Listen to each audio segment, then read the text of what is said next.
It was a cold, clear evening when Ethan Morris, a young scientist living on Earth, received the message. He had just finished his long day at the university, analyzing the latest research on deep space signals. The world outside his small apartment was quiet, the city lights dim against the dark sky. Ethan wasn't a believer in the strange, unexplainable mysteries of the universe, but the message that appeared on his screen wasn't something he could easily ignore. At first, it had seemed like a typical error, just a few odd characters and broken data from one of the deep space probes. But when he started decoding it, he realized it was far from an ordinary transmission. The sequence of numbers and letters formed a coherent pattern, a message that spoke directly to him. He stared at the screen, barely believing what he was seeing. "Hello, Ethan. I am Naira. I am inviting you to my home. Come, and you will learn the truth about the universe." "You are not alone." The message was brief, and yet it felt like it was meant just for him. Ethan's heart skipped a beat. His first thought was to dismiss it. He had studied communications from space for years, and he knew how easy it was to misinterpret signals. But this felt different. There was an undeniable pull to it. A sense that it wasn't just a random anomaly, but something far more significant. He checked the coordinates included in the message. It wasn't just any random signal from deep space. It came from a star system located light years away. The coordinates led to a small, uncharted planet orbiting a distant star. He quickly cross-referenced the data with his own records. The planet wasn't in any known catalog of habitable worlds. In fact, no humans had ever detected any signals from that sector before. It was a mystery. Ethan sat back in his chair, the implications of what he had just discovered overwhelming. For years, humanity had been searching for signs of intelligent life beyond Earth. The thought that he, of all people, might be the first to receive a message from an alien species was both thrilling and terrifying. As he stared at the screen, his mind raced with possibilities. Who was Naira? What did she mean by the truth about the universe? And why had she specifically chosen him to receive this message? He wasn't anyone special, just a young scientist with a passion for space exploration. But the message felt personal, as if it was directed only at him. "Come to my home," the message repeated, the words echoing in his mind. Ethan knew he couldn't ignore it. He had to know more. But the decision to accept the invitation was not an easy one. There were so many questions, so many risks. What if this was a trap? What if he was walking into something dangerous? For hours, Ethan sat at his desk, analyzing the message, trying to find any hidden meaning. There were no signs of malice, no hidden threats in the transmission. Naira's words were simple, inviting, even kind. Yet the unknowns weighed heavily on him. He decided to take the weekend to think it over. The following evening, Ethan couldn't sleep. His thoughts were consumed by the message. He felt as though he had no choice but to go. It was too important, too groundbreaking to ignore. A part of him, the part that had always yearned for discovery and knowledge, knew that this could be the opportunity of a lifetime. He typed a reply, asking for more details, though he already knew that it would be a one-way communication. There was no guarantee that he would ever hear back from Naira, but he felt a strange sense of connection to her message, as if she was watching him, waiting for him to make the choice. To his surprise, the reply came quickly. It was a simple message. "You are welcome here, Ethan. I will be waiting." The tone was warm, reassuring. The fear that had lingered in his chest slowly faded away, replaced by a sense of wonder. This was happening. He was about to travel to another world. The idea of meeting an alien, of stepping into the unknown, was both exhilarating and terrifying. Ethan began making preparations. He contacted the space agency and arranged for a spacecraft to be ready for launch. He knew he couldn't go alone. His colleagues would never believe him if he didn't bring back proof of what he was doing. But even as he made the necessary arrangements, a small part of him wondered if he was making a mistake. Was this really a good idea? Was he prepared for what he might find on this alien planet? The journey to the planet would take several months. The spacecraft was one of the latest models, capable of traveling at speeds that would make the long journey bearable. Ethan spent the time reviewing everything he knew about space travel, reading up on alien civilizations, and preparing himself mentally for the unknown. As the launch date drew closer, he started to have doubts. What if Naira wasn't who she said she was? What if she was an alien species that had no intention of being friendly? What if he was being drawn into a trap? but every time he considered turning back, he remembered the invitation. Naira had made it clear that he was chosen for a reason. And that reason, whatever it was, could be the key to unlocking the mysteries of the universe. Ethan knew that he had to go. The day of the launch finally arrived. As he stood at the launch pad, looking up at the sleek spacecraft that would carry him across the stars, his excitement was palpable. This was it, the beginning of an extraordinary journey. He climbed aboard, secured himself in the pilot's seat, and sent one last message to his family, telling them that he loved them and that he would be back soon. As the engines roared to life, the spacecraft lifted off, breaking free from Earth's atmosphere. Ethan's heart raced as he watched the blue planet shrink away below him. The stars stretched out before him, vast and endless. The journey had begun. The first few days in space were uneventful. Ethan spent his time getting used to the ship's systems, running diagnostics, and preparing himself for the months ahead. The days passed in a blur of routine tasks, but in the back of his mind, Naira's message was always there, a constant reminder of what lay ahead. Weeks passed and the spaceship cruised through the void of space. Ethan found himself thinking more and more about Naira. What was she like? What would she look like? The curiosity burned within him. He couldn't wait to meet her, to understand the being who had invited him to her world. But as they neared the star system where Naira's planet was located, a sense of unease began to grow within him. It wasn't fear, not exactly. It was more a feeling of being watched, as if something was out there waiting for him. It was the strangest sensation, like the universe itself was holding its breath. On the final day of the journey, the planet came into view. It was beautiful, lush green continents, vast oceans, and towering mountains. The planet seemed peaceful, untouched by the chaos of war and conflict. It was a paradise, and Naira's invitation had been nothing short of a promise of something extraordinary. Ethan's excitement reached a fever pitch. He had made it. He was about to meet an alien. He was about to step onto a new world. As the spacecraft descended through the planet's atmosphere, Ethan couldn't help but feel a surge of emotion. This was history. He was about to make history. The landing was smooth. The spacecraft touched down on a grassy plain not far from a small settlement. Ethan gathered his belongings and prepared to step outside. As the hatch opened, the warm, fresh air filled his lungs. He stepped out onto the surface of the alien planet, his boots sinking slightly into the soft soil. And then he saw her. Naira stood before him, waiting. She was tall, elegant, with silver-blue skin that shimmered in the light. Her long, flowing hair was the color of the night sky, and her eyes, large and luminous, seemed to glow with a strange, otherworldly light. She smiled, and the warmth of her expression made Ethan's heart race. "You made it," she said, her voice smooth and melodic. "I knew you would. Welcome to my home." For a moment, Ethan stood frozen, his mind struggling to comprehend the reality of what was happening. He had made it. He was here, standing before an alien being on an alien world. The invitation had been real. And Naira was waiting. Ethan's heart pounded as he took his first step onto the soft grass of Naira's planet. The air was thick with the scent of unfamiliar flowers and trees, their colors far more vivid than anything he had seen on Earth. The sky above him was a rich, vibrant purple, dotted with two moons that seemed unusually close. The landscape before him stretched out endlessly, rolling hills, dense forests, and in the distance, towering mountain ranges that seemed to touch the sky. Naira stood a few feet away, watching him with an expression of calm curiosity.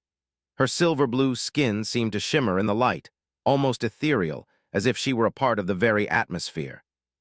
Her long, flowing hair cascaded down her back like a waterfall of starlight, and her eyes, large and glowing, locked onto his with an intensity that made his heart skip a beat. "This is my world," she said, her voice soothing like a melody that played on the wind. "Welcome to my home, Ethan." He stood there for a moment, simply taking it all in. Everything about this place was beautiful and peaceful, yet there was something about Naira's presence that felt both inviting and intimidating. It wasn't just her otherworldly appearance. There was an energy about her, a quiet power that made Ethan feel small and insignificant in comparison. "Well, it's certainly different," Ethan finally managed, his voice a bit shaky. He wasn't sure if it was the beauty of the planet, the strangeness of the situation, or the overwhelming sensation of being so far from home, but something inside him felt on edge. Naira smiled at him, sensing his hesitation. "Come," she said softly, extending a hand to him. Let me show you the wonders of my world. Ethan hesitated for only a moment before taking her hand. It was smooth and cool, her skin unlike anything he had ever felt. As they walked, she led him toward a nearby structure, a large building made of gleaming silver materials, its architecture sleek and curved, unlike any human design. It stood tall against the horizon, its edges almost glowing in the fading light of the two suns. The building seemed to hum with an energy of its own, as though it were alive. Ethan felt a strange pull toward it, a curiosity that matched the one he had felt when first decoding her message. As they entered the building, the interior was just as extraordinary. The walls were made of some kind of translucent material that pulsed with soft, changing colors, as though the building itself were communicating in a language he couldn't understand. Naira led him through the halls, which seemed endless.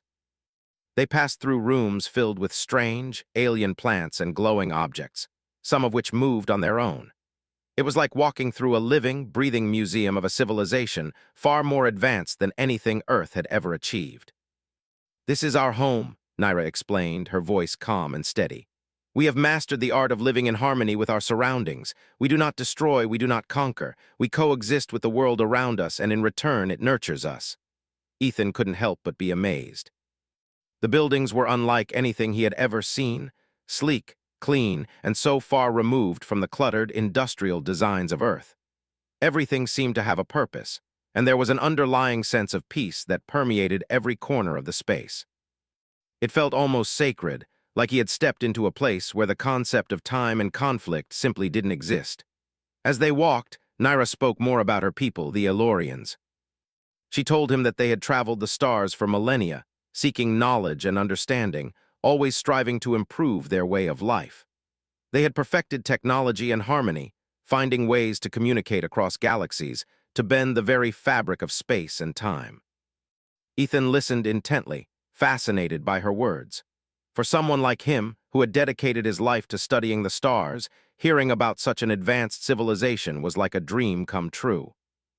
But there was something in her eyes, a gleam of curiosity, that made him wonder if there was more to her story than she was letting on. As they entered a room filled with what appeared to be strange, glowing orbs floating in midair, Naira turned to him with a soft smile. "Would you like to see something special?" she asked. Ethan nodded eagerly, feeling the weight of the moment settle on his shoulders. This was why he had come, after all, to learn to discover something beyond what humanity had ever known. Naira led him to one of the orbs, which seemed to pulsate with an inner light. She reached out, and the orb floated toward her hand, as if it had a life of its own. Ethan watched in awe as she placed her palm against the orb, and the light shifted, revealing intricate patterns and symbols within it. "This is a projection of the universe," Naira explained. "Every star, every planet, every civilization that has ever existed, it's all connected in ways you cannot yet understand. We Elorians have seen it all, and we are constantly learning. But there is much more to discover, Ethan. That's why I've invited you here." The projection shimmered and shifted, revealing images of distant galaxies, nebulae, and planets. Ethan couldn't help but be amazed at the beauty of it all. It was as if he were staring into the very heart of the universe, seeing things no human had ever seen before. "I've seen this," Ethan murmured, "but not like this, not in such detail. This is incredible." Naira's smile widened, though there was something in her expression that made Ethan uneasy. "Yes," she said softly, "it is incredible, but it is only the beginning." Before he could ask what she meant, the orb shifted again, showing a new image, a planet dark and foreboding with no signs of life. Naira's expression darkened as she gestured toward the planet. "This is where my people came from," she said, her voice low. "Long ago, our planet was ravaged by war. We nearly destroyed ourselves, just as your people are on the brink of doing. But we learned from our mistakes. We found a way to evolve, to transcend the need for violence, to live in peace with the universe." Ethan frowned, sensing the shift in tone. "And what about humans?" he asked. "What do you think of us?" Naira's gaze softened, and she looked away for a moment. "I think your species has much potential, Ethan," she said quietly, "but you are on the brink of destruction. Your world is fragile, and you do not understand the power you possess." Her words lingered in the air, heavy with meaning. Ethan didn't know how to respond. Was she warning him, or was she trying to convince him of something else? "I'm here to help," Naira continued, her voice gentle but firm. I've brought you here because I believe you can understand. You have the mind, the curiosity, the drive to see what's possible. Together, we can unlock the secrets of the universe and guide your people to a new beginning. Her words were tempting, almost too perfect. Ethan wanted to believe her, to trust that she was offering a solution to the problems that plagued humanity. But something in the back of his mind made him question her motives. Was she truly offering help, or was she using him for some other purpose? As they walked through the halls of her home, Naira showed him more of her people's advancements. Machines that could heal wounds instantly, technologies that allowed them to communicate across galaxies, even ways to tap into the very energy of the universe itself. It was all so advanced, so beautiful, and yet Ethan couldn't shake the feeling that there was something more to it. What did she want from him? What was she truly offering? As the sun began to set, casting an eerie light over the alien landscape, Ethan stood at the window, looking out at the peaceful world that surrounded him. He had come here seeking knowledge, but now he wasn't sure what to believe. Naira's voice broke his thoughts. "You are safe here, Ethan," she said softly. "You have nothing to fear." But Ethan wasn't so sure. There was something about the way she said it that didn't feel right. The peace of the planet, the warmth of her presence, all of it seemed too perfect, too controlled. The question lingered in his mind as he stood there, staring out into the unknown. What had he truly come here for? And what was Naira's true purpose? Ethan could feel the weight of the question lingering in the air, hanging over him like a storm waiting to break. He had been on Naira's world for several days now, and each day had brought new wonders and new revelations. But the more he saw, the more he began to sense that something wasn't right. Naira's world was beautiful, her people advanced beyond anything Earth had ever imagined, yet there was something about it all that felt too perfect, too controlled. Naira had been kind, patient, showing him everything from her people's technology to their peaceful way of life. But as much as Ethan admired her and the Alorians, a nagging doubt grew inside him, a feeling that he couldn't shake. What was it they were hiding? What was the true purpose of their invitation? The tension grew as the days passed. The deeper he delved into the alien technology, the more Ethan realized just how much power the Alorians had. It was unlike anything humanity had ever achieved. Machines that healed wounds instantly, energy sources that seemed to defy all known laws of physics, and communication systems that could bridge vast distances in seconds. It all felt like something out of a dream, a perfect utopia. But every dream had its dark side. One evening after dinner, Naira led Ethan to a private chamber in the heart of her city. It was a stark contrast to the rest of the palace-like buildings he had seen, a cold, metallic room that felt more like a lab than a home. The walls were lined with strange machines, their surfaces gleaming with an eerie light. Ethan's heart began to race as they entered the room. "This is where we study," Naira said, her voice calm, but there was a hint of something darker behind it. "Where we learn the secrets of life, of the universe. This is where the Alorians come to understand everything." Ethan glanced around, unsure of what he was looking at. Some of the machines seemed to hum with an unnatural energy, their lights blinking in patterns that made his skin crawl. But Naira's smile remained unchanged as she guided him deeper into the room. "What do you study here?" Ethan asked, trying to keep his voice steady. There was something about the place that made him feel uneasy, like he was trespassing on something he wasn't supposed to see. "Everything," Naira replied softly, her eyes watching him intently. "We study the mind, the body, the soul. We learn what makes life, what drives civilizations, what keeps the stars burning." Ethan wasn't sure what to say. The room felt like a prison, but he couldn't figure out why. He wanted to ask more questions, to probe deeper into what Naira meant, but something in her gaze told him to be careful. She had always been so gentle, so warm, but in that moment, he saw something different in her eyes. It was as if she was watching him, waiting for him to figure something out. Suddenly, the room's lights flickered, and one of the machines came to life. A holographic projection appeared before them, showing a vast map of the universe, dotted with countless stars, planets, and galaxies. Ethan's eyes widened as the map shifted, zooming in on a planet he didn't recognize, a dark, barren world with no signs of life. "This is where we came from," Naira said, her voice low and steady. "Our planet, once teeming with life, now nothing more than a desolate wasteland." Ethan's gaze shifted to the image of the lifeless world. It looked nothing like Naira's home. There were no lush forests, no vibrant oceans, just a gray, cracked surface with storm clouds swirling ominously above it. "What happened to it?" Ethan asked, his voice barely above a whisper. Naira's expression darkened, her eyes narrowing as she looked at the projection. "War," she said simply. "Our people destroyed our world just as your people are on the verge of doing. We waged war against each other for centuries until there was nothing left. The planet couldn't sustain life anymore." Ethan swallowed hard. "But how? How did you survive?" Naira's lips curled into a tight smile, though it didn't reach her eyes. "We evolved," she said, her tone cold. "We adapted. We learned to harness the very forces of nature to survive, and then we left our dying world behind. We traveled across the stars, seeking refuge, seeking knowledge. We found other planets, other civilizations, and we learned from them, became stronger." Ethan felt a chill run down his spine. He had heard about advanced civilizations that had risen and fallen, but this was different. Naira wasn't talking about history. She was talking about her people's future, their evolution. It sounded almost like a warning, but one that wasn't meant for him. It was as if she were telling him that the Elorians had found a way to transcend the mistakes of their past, and now they were offering the same to humanity. "But why show me this?" Ethan asked, his voice trembling slightly. "What does this have to do with me, with Earth?" Naira stepped closer, her eyes locking onto his. There was no warmth in her gaze now, no kindness, just a cold, calculating look that sent a shiver down Ethan's spine. "You see, Ethan," she said softly, "the universe is full of life, but it is also full of death.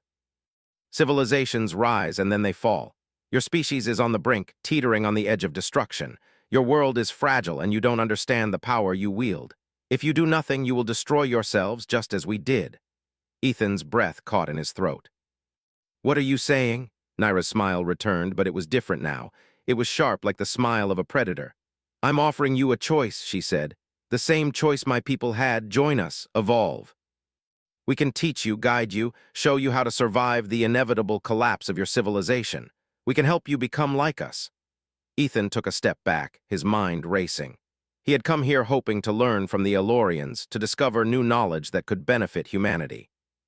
But now it felt as though he was being offered something far darker, a way out, yes, but at what cost? "Evolve," he repeated, the word tasting strange on his tongue. "You mean change, become like you?" Naira nodded slowly, her eyes never leaving his. "Yes. We can help you transcend the limitations of your human form.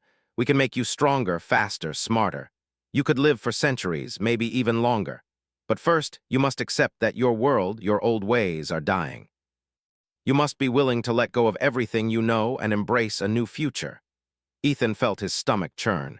This wasn't what he had imagined when he first accepted Naira's invitation. He had thought he would learn about an advanced civilization, maybe even find a way to help humanity avoid the mistakes of the past. But this was something else entirely. This wasn't knowledge, it was control. "You want us to become like you," Ethan said, his voice cold with realization. "You want us to evolve, but only on your terms. You want to shape us into something we're not." Naira's gaze didn't waver. "It's not about shaping you, Ethan. It's about saving you. Your species is dying, and if you don't change, you will perish just like we did. This is the only way." Ethan's mind raced. He had come here seeking answers, seeking the truth. But now the truth was something far more disturbing. The Elorians weren't offering help. They were offering a path that would strip humanity of everything that made it unique. It was an evolution forced upon them, a way to escape their flaws, but at the cost of their identity. "I can't do that," Ethan whispered, more to himself than to Naira. "I can't just give up everything we are." Naira's smile faded, her expression turning solemn. "Then you are a fool, Ethan," she said softly, "and your species will die as a result." The words hit Ethan like a slap to the face. He stood there, frozen, trying to process what had just happened. His world, his beliefs, everything he had worked for seemed to crumble before him. The Elorians weren't the benevolent saviors he had imagined. They were survivors, yes, but at what cost? He didn't know what to do. The offer was tempting, but it came with too high a price. It would change everything about what it meant to be human. And in that moment, he realized that some things were worth fighting for, even if it meant standing against the very people who had shown him the stars.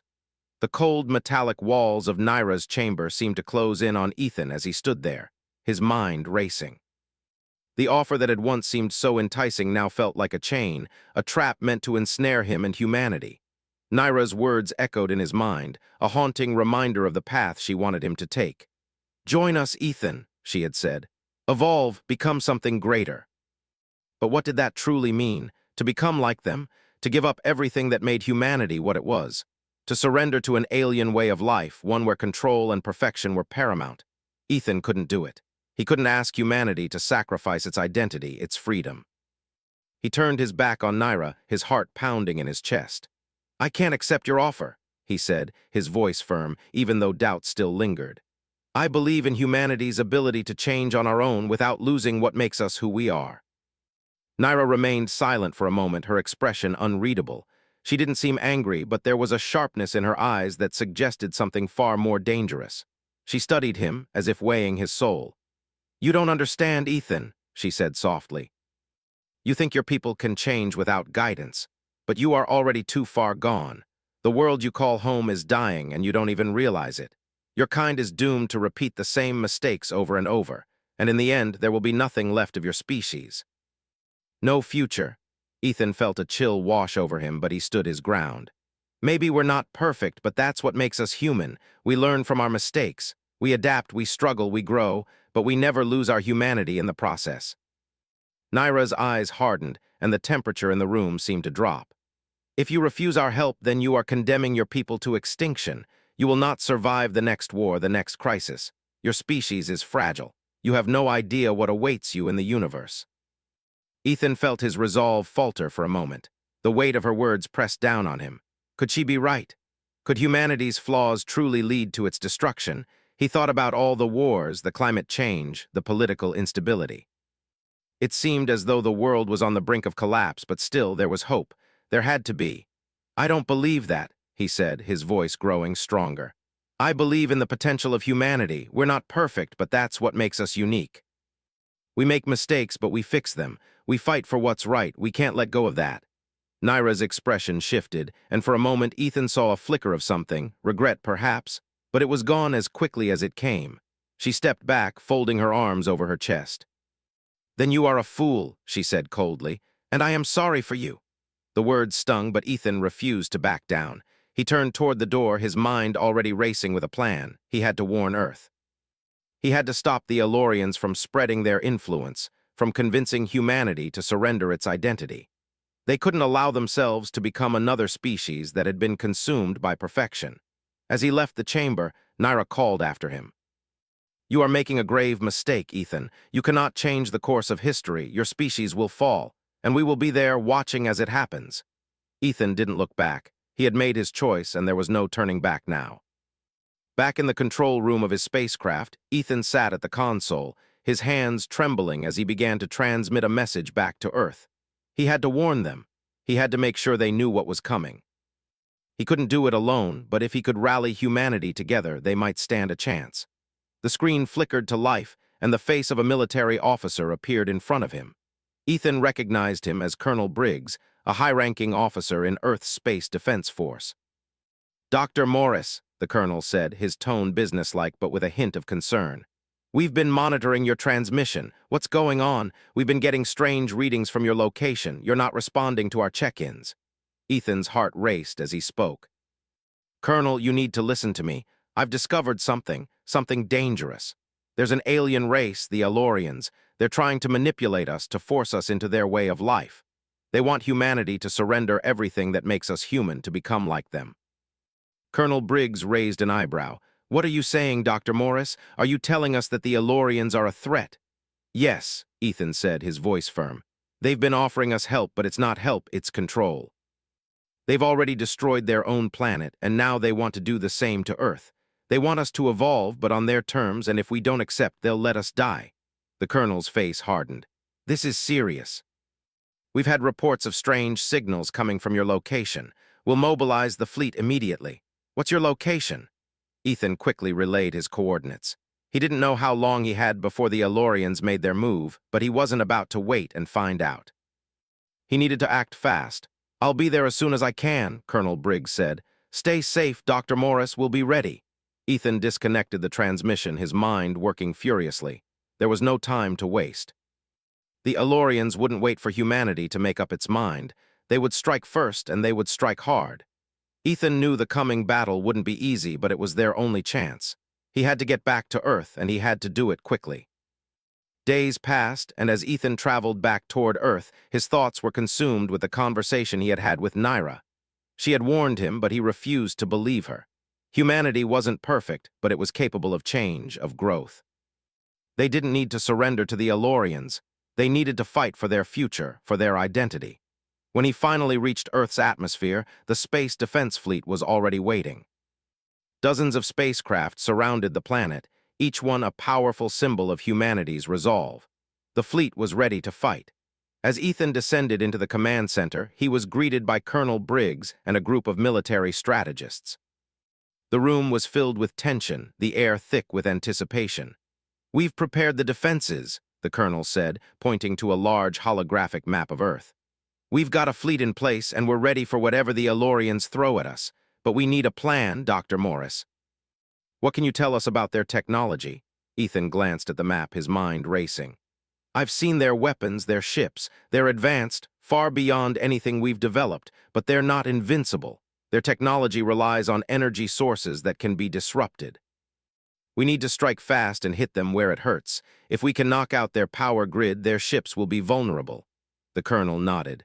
"We'll coordinate an attack. You'll be part of the team leading the charge. We're going to stop them once and for all."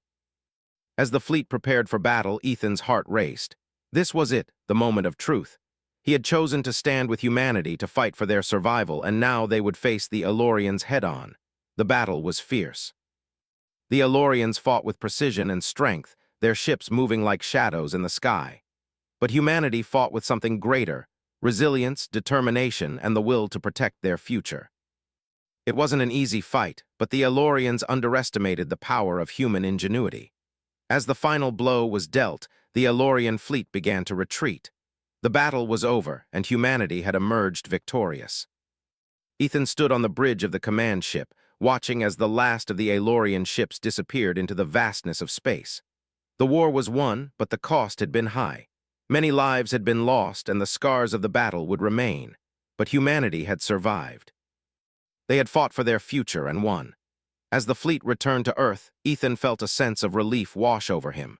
The Elorians had been defeated, but the real victory was in what they had preserved: their humanity, their identity, and their right to choose their own path. He looked out at the stars, a new sense of purpose in his heart. The universe was vast, full of unknowns and dangers, but humanity was no longer a species at the mercy of others. They had proven that they could stand up for themselves, and nothing would ever take that away. The battle was over, but the journey was just beginning.